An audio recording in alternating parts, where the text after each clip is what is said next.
Well, it's hard to believe we're in year 3 of Chris Godwin's tenure here with the Tampa Bay Buccaneers. Chris, this time it's a little different for you.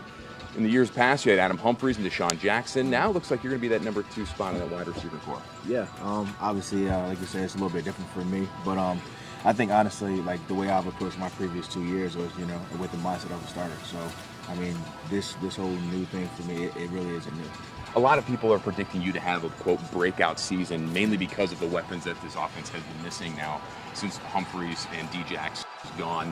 When you read about that or you hear about that, does that motivate you more, or do you not get caught up in all that hype? I try not to get caught up in all that stuff, just because the way I see it is, if I come out here and do what I do what I'm supposed to do, and work hard, that the season will take care of itself. And if I don't go out there and perform, all the preseason hype won't mean anything.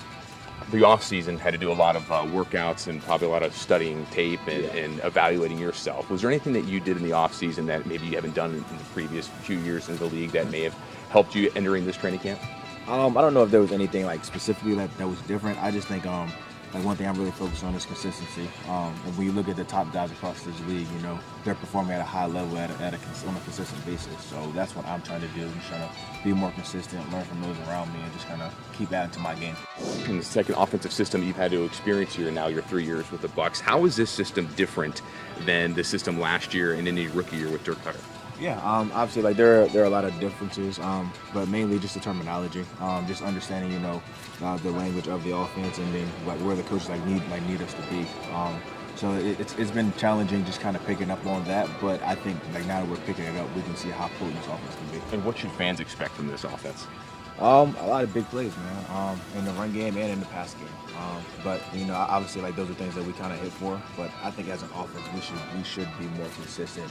We gotta eliminate the plays that kill ourselves, and then I think we can be a lot more successful when we do that.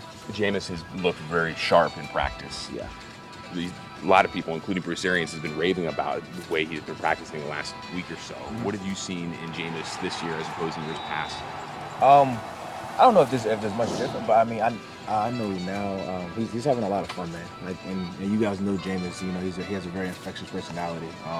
And so just like him, like his natural leadership abilities, like when you see your quarterback having fun, really enjoying what he's doing, it spills over to the rest of the team. So training camp this year is a little different than years past. You have walkthroughs, you have media availability here in the morning, and then you have a break for a couple hours, and you have practice. What do you like to do, and what do players like to do during this break when you have about 4 hours?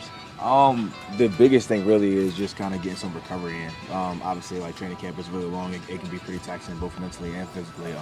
So you kind of use this break to get your legs right, get your body right, and then really study up on the plays. And if you can squeeze in a nap, for half an hour, then you try to do that, try to get refreshed.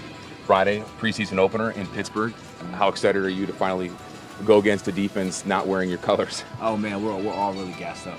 Obviously, after banging with your teammates for a couple weeks, you get real anxious to play against somebody else. So we're all fired up for that, and it should be a good matchup with a good team in the Steelers. And what will be a successful season for Chris Godwin and the Buccaneers here in 2019? Super Bowl, man. That's what we're all in it for. Obviously, I feel like if you're not in it to chase championships, then I think you're doing things for the wrong reason.